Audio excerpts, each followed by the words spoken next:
Мусулманчылыкта жараткан Алла буйруп атат. Бир арамдыкты көрүп турган болсоң, колуң менен токтот. Колуң менен токтото албасаң, тилиң менен токтот.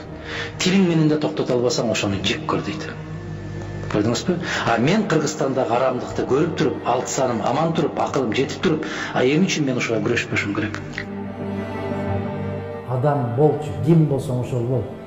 Кайсы кесиптин ээси болсоң ошол бол. Бирок адам болуш милдеттүү.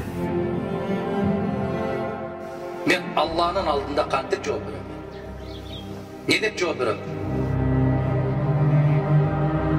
Биз Кудайдан үмүт кылбай, пендеден үмүт кылабыз да. Рызкыны кызмат бербейт. Рызкыны жараткан берет. Алхамдулилла, барыбыз мусулманбыз.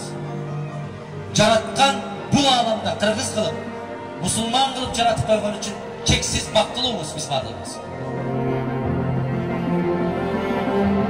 Кайрымдуулукту жасап атканда оң колуң бергенди сол колуң билбесин.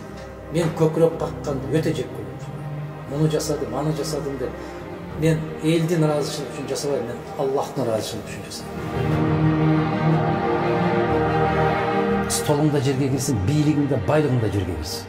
Кеп каргышта турат. Каргыш тиет. Тийбей койбойт. Кеп элдин каргышында турат.